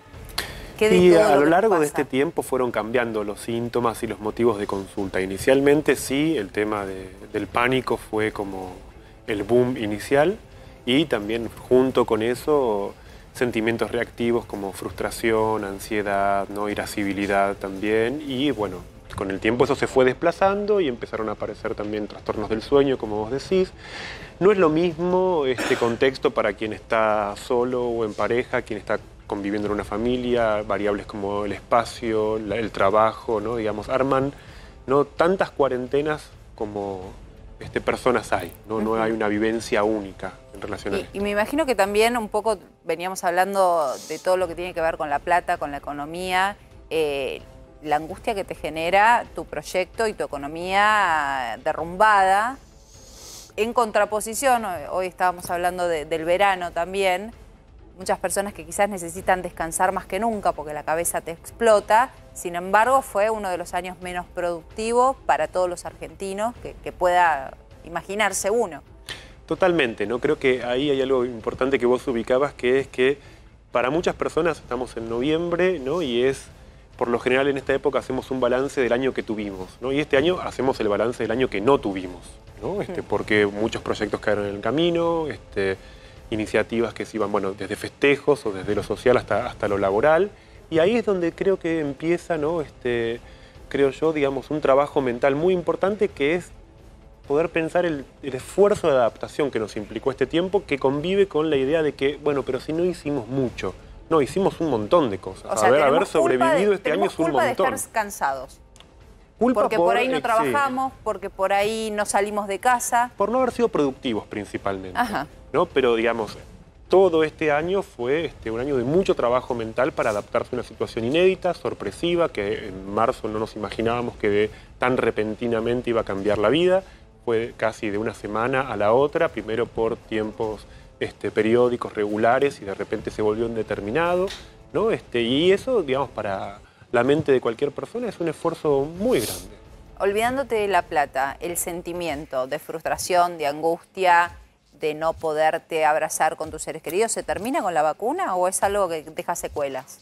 Yo creo que lo que escucho en muchísimas personas es una sensación de cambio que es radical, ¿no? En el sentido de que hoy en día se puede estar un poco más tranquilo. Comparto lo que se dijo hace un momento, de que la noticia de la vacuna, aunque esté en fase experimental, todavía trajo un alivio enorme, pero hay algo de los vínculos que va a ser de alguna manera radicalmente novedoso, ¿no? Vamos a vivir de una manera distinta, vamos a trabajar de una manera distinta, nos vamos a vincular afectivamente de una manera distinta. ¿Decís que el contacto y la lejanía llegó para quedarse? Uno piensa que no, no me puedo imaginar. Es que estamos muy acostumbrados nosotros a pensar que lo contrario de la presencia es la ausencia, y la pandemia trajo una palabra nueva que es distancia, ¿no? Entonces, ¿cómo hacemos para estar presentes en la distancia? ¿Cómo no pensar la distancia como ausencia, ¿no? Y cómo empezar a encontrar un espacio intermedio entre la presencia y la ausencia.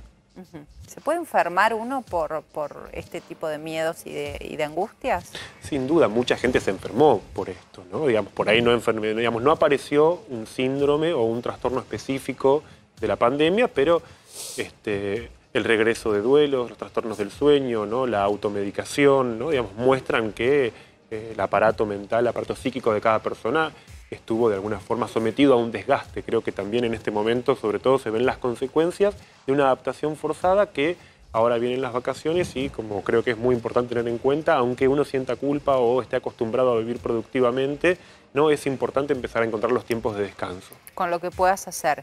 Viste que se viene dando mucho, vos me imagino, Rodri, lo escuchás también en consultorio, yo lo escucho mucho en las noticias, de que hay personas que les está agarrando miedo a salir. Sí. Síndrome de la cabaña. Agorafobia. Agorafobia y sobre todo los chicos. Sí, hay sin duda, estábamos acostumbrados a pensar la casa o el hogar como un lugar de transición, ¿no? Al que volvíamos para volver a salir. Hoy en día la casa se volvió un espacio totalmente distinto, ¿no? Desde el cual podemos hacer prácticamente todo, ¿no? Para muchas personas eso implicó una revalorización positiva, ¿no? Para otras personas implicó una protección y un refugio del que, ¿no? Digamos, hoy en día no se imaginan volviendo a una vida, porque sobre todo lo central ahí es que no vamos a volver a una vida como la anterior, ¿no? Digamos, y volver a esta nueva normalidad, lo que se llama nueva normalidad, implica tener que desarrollar todo tipo de capacidades y destrezas para las cuales hoy en día quizás no estamos preparados. ¿Los vínculos que se dañaron en esta cuarentena se recuperan o son daños que no terminan? Digamos, ¿hay posibilidad de rever cuando vos... Porque muchas personas, muchas parejas se separaron por una cuestión que es muy puntual, estar 24 horas con el otro.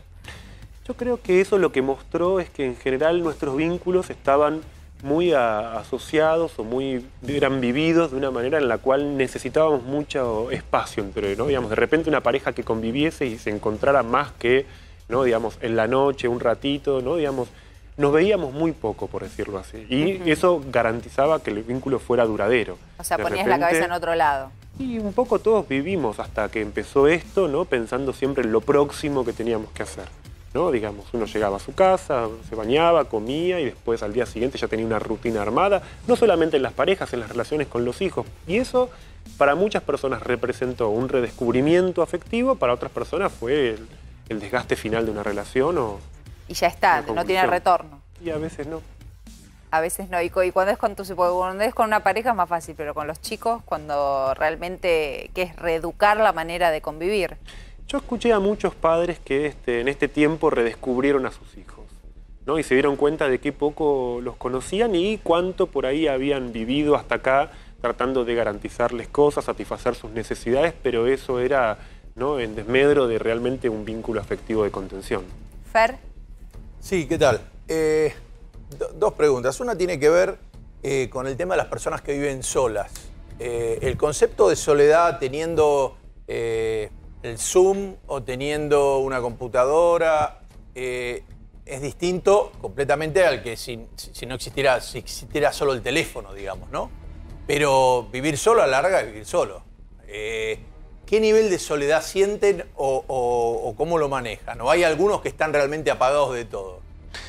La nuestra es una soledad hiperconectada, ¿no? Digamos, en general muchas personas viven solas, pero digamos, recurren a dispositivos tecnológicos, redes sociales, o sea, hay algo de la soledad que se transformó que no es estar a solas, ¿no? Lo que puso de manifiesto la pandemia es que para muchas personas la hiperconexión no fue como un paliativo para un sentimiento que es el de estar a solas y no encontrar, sino saber dónde está uno, ¿no? Ahí empezó, me parece, un punto de sufrimiento para muchas personas que no me soporto, ¿no? Digamos, o me hiperconecto, y lo que generó también la hiperconexión para muchos fue un cansancio enorme, ¿no? Que empezaron a cansarse. Al principio por ahí sí se podía hacer un par de reuniones por Zoom, o digamos, le pasó a muchas personas con los grupos de WhatsApp que las primeras semanas no estaban intercambiando y después empezaron a borrar, a salir. Y yo creo que eso es bastante positivo porque mostró sobre todo lo empobrecedora que es la hiperconexión, que creemos que muchas veces restituye y que nos permite estar en contacto, pero al mismo tiempo nos genera una pesadumbre y un cansancio muy, muy grande. Vos pensá que una estadística reciente dice que el 80% de las personas se despierta a la mañana y antes de ir al baño ya mira una aplicación. Yo lo hago, ¿ustedes lo hacen? Todos. Yo miro el teléfono. Somos parte del 80% de personas. ¿Vos también? Yo pero también, me quedo claramente. tranquila. Pero no, digamos, es una forma compulsiva del recurso a la tecnología, ¿no? Que termina siendo un poco tiempo que era tema así. es con el tema del espacio. Dicen que se ha empezado a valorizar mucho gente que vivía en departamentos lujosos que valían más que las casas. Empezaron a decir, bueno, que se empezaron a revalorizar la idea de tener una casa. Como que ya eso en la modernidad se había perdido un poco y que hoy la gente dice, bueno, las casas están buenas. Como que, digamos, también no es lo mismo tener una casa con jardín y pasar ahí una pandemia que vivir en dos ambientes. Apretado ahí, por más que ahora sí se sabe que al aire libre no pasa nada, pero el que está encerrado en dos ambientes me parece que debe traer otro tipo de ansiedad, ¿no? Totalmente, ¿no? Eso es porque la arquitectura contemporánea es cada vez más funcional y es menos de esparcimiento, ¿no? Entonces se busca reducir el espacio y tratar, ¿no? Digamos, vos comparás una construcción de hace 40, 50 años, la altura del techo, ¿no? Con un departamento actual, ¿no? Y sentís que te queda 30 centímetros arriba nada más, ¿no? Genera una opresión, ¿no? La construcción contemporánea que no está pensada para ser habitado, ¿no? Digamos, es la diferencia entre una casa y un hogar, ¿no? Digamos, yo creo que muchas personas en este tiempo se dieron cuenta que tenían casas, pero sus casas no eran hogares, ¿no? Y el hogar Puede ser chiquito, más, menos, pero lo que se refleja en esto que vos decís de la espacialidad o de la amplitud no es solamente que haya espacio, sino que se le pueda dar a la casa la dignidad de un hogar, que ese es el lugar en el que uno quiere estar y al que quiere volver y que de alguna forma lo representa mentalmente. Claro, porque muchas personas pusieron el confort afuera. Afuera de la familia, afuera de la pareja, afuera de la casa. Claro. Y esto te topó con, bueno, esto es lo que vos armaste, ¿qué haces con esto? Yo pensaba cómo se va a manejar, porque no es común escuchar a chicos hablando de enfermedades y de muerte. Por lo menos no tengo registro de que haya sido un tema muy presente para los niños. Y ahora lo es. Todos los chicos te hablan de virus, de muerte, de... ¿Eso está bueno? ¿O es algo que hay que tomar naturalmente? ¿O es algo que de alguna manera, no sé, quita la inocencia a un niño? Es relativo y es según la edad, ¿no? Inicialmente los chicos con la pandemia lo que hicieron fue introducir, ¿no?, todo el temor dentro de sus juegos habituales. Los chicos empezaron en las casas a jugar, a armar sus propias casitas, ¿no? Muchos empezaron a dibujar el virus. O sea, para un niño sano, ¿no?, la pandemia entró en la dinámica de los temores habituales de la infancia y por eso los chicos creo que se pudieron bancar muchísimo la pandemia inicialmente, ¿no? Sí, creo que con el tiempo, ¿no?, empezó a aparecer la pregunta, ¿no?, de cómo hacer que la pandemia no afecte la socialidad. Por eso hoy en día las escuelas están pensando en encuentros que son recreativos. Porque los chicos están contentos. Vos sabés que justamente con eso te quería consultar, porque yo tengo un bebé de 2 años que me pasó que al principio venía alguien a la puerta de casa, le tenía miedo. Claro. Cosa que no lo veíamos anteriormente, pero empezó a tenerle temor a las personas extrañas que se acercaban a la casa por el tema del encierro. ¿Sí? ¿Eso vos crees que va a traer algún tipo de trastorno de acá a futuro, algo post-COVID en los chicos de ahora? No, de hecho en general ese tipo de temor en un niño de 2 años es normal, ¿no? Digamos, es un temor. Los niños tienen miedos y los temores en los niños son temores naturales, normales, son temores de crecimiento. Lo que hizo que el virus fuera muy asumido por los niños es porque cuando son muy chicos, uno de los temores típicos es el miedo a lo informe, que, por ejemplo, una derivación natural de ese miedo es el monstruo. Bueno, el virus, que es algo irrepresentable, invisible, ¿no? Claramente pudo ocupar el lugar, pero es un temor típico, ¿no? Digamos, pensemos que este año los chicos se enfermaron mucho menos, ¿no? Y eso es importantísimo. Sí, muchas mamás tuvieron oportunidad de estar realmente con los chicos y papás también. Sí. Eso es como algo bueno. No sé, la vida laboral a veces te lo quita. Lean. Sí, yo tengo una consulta. ¿Cómo se explica que la sociedad entera, que el mundo entero haya caído tan rápidamente en esta sumisión a la idea del coronavirus? Porque yo siempre lo dije acá durante muchos programas. La probabilidad de caer por coronavirus era muy baja. Aún con los muertos de hoy te da el 0,1% de probabilidad de morir de coronavirus. Tenés eso, o sea, una probabilidad muy, muy baja versus una probabilidad muy, muy alta de perder el trabajo, de no trabajar y morirte de hambre por quedarte en tu casa por miedo al virus. ¿Cómo se explica eso? O sea, vos tenés una probabilidad bajísima de algo versus una probabilidad mucho más alta de otra cosa y sin embargo el mundo entero le hizo caso a la probabilidad bajísima. Sí, tu pregunta específicamente yo me la hice en algún momento en estos términos. ¿Por qué el nivel de transgresión fue tan bajo? ¿No? Digamos, y la mayoría de las personas repercutieron, ¿no?, digamos, asumiendo la pandemia, ¿no?, con temores hipocondríacos, ¿no?, saliendo, bueno, a hacer una limpieza excesiva de sus casas. Hay personas que se intoxicaron con lavandina, por ejemplo. O sea, ¿por qué de repente un miedo fue desproporcionado? ¿No? Digamos, ¿por qué donde podría haber habido una transgresión, ¿no?, que en los primeros meses prácticamente no la hubo, ¿no? Después empezaron algunas salidas cuando se empezó a ver, pero digamos, las transgresiones fueron mínimas, no fueron, por ejemplo, de jóvenes, que estamos acostumbrados a pensar a los jóvenes como los principales transgresores, sino que fueron sobre todo adultos. Y la pregunta tuya entonces es ¿por qué hay un temor o por qué lo desproporcionado del temor? Yo creo que también eso se debe a cómo circula la información, ¿no? Digamos, inicialmente la mayoría de las personas nos informamos por redes sociales y lo que circulaba, ¿no?, digamos, era algo que no estaba acompañado de información, o por decirlo así, de datos validados, sino que era mortífero, ¿no? Digamos, la representación social del virus era muerte, era sinónimo de muerte. Claro, pero eso no se discutió tampoco. Vino alguien y te dijo, este bicho está flotando en el aire y te vas a morir. Y el mundo entero dijo, sí, es verdad, y se guardó. Y nos encerramos. Sí, y de la después mano hoy de eso se destruyeron habría 3 millones de empleos por que eso. contaban Tenés la muertos, mitad de la ¿no? población en la Cerraste pobreza y ahora. fundiste tu empresa, digamos, También. tu comercio. Me tu trabajo parece, de toda me la parece vida. demencial. Pero igual se murió un montón de gente. Se murió un montón de Sí, gente. ya ¿Cómo sé. 3 Murió un millones montón de de desempleo? Pero también tenés 30.000 muertos. Es cierto. Y te digo, pero si te digo, la actividad te puede volver. Si el nivel de los SARS anteriores, el SARS que se dio en el 2002, la cantidad de gente fue mínima y todos los países orientales y Estados Unidos y todo se preocuparon porque saben que si eso se suma, si se empiezan a sumar enfermedades que no son controladas, el nivel de expectativa de vida va a cambiar, va a bajar. Este año va a cambiar la expectativa de vida en el mundo. Y no es un tema menor, porque ¿qué sentido tiene trabajar para morirte? Sí, el sentido es trabajar para ganar plata y gastarla y divertirte, bueno, no para joderte. Pero esto es una vida frase... miserable. Te tenían prohibido visitar a tu familia, tenés prohibido tomarte el colectivo, tenés prohibido ir a trabajar. ¿Qué es? Esto no es vida. No, esto es vida, miserable, es una vida miserable esta, no me jodan. No, es la realidad. No sé con quién está en su miserable. casa usted, porque yo no la paso tan mal en mi casa con mi familia. Pero mi vida Usted la anterior pasa era mal, 1000 veces es un mejor. problema suyo de su vida, ¿no? No, por ahí yo creo que tenía la vida afuera. Tenía la vida afuera, sí. No, mencionando lo que vos decías, creo que ese dato es importante. Todavía hay muchas cosas que no sabemos, ¿no? Hay consecuencias de haberse enfermado. Hay mucha gente que sobrevive y que efectivamente trasciende la enfermedad, pero quedan consecuencias que se están estudiando hoy, por ejemplo, en cardiopatías crónicas, afecciones pulmonares que son crónicas, consecuencias neurológicas.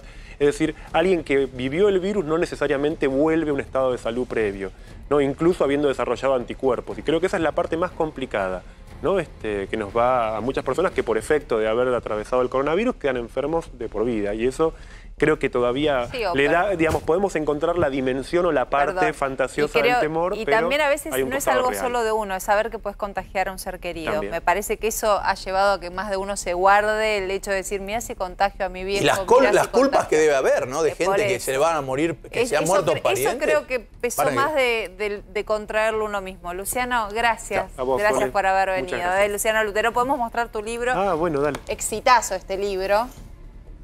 El fin de la masculinidad, ahí está. Muchas gracias, Luciano, por haber venido. La inseguridad es un tema recurrente.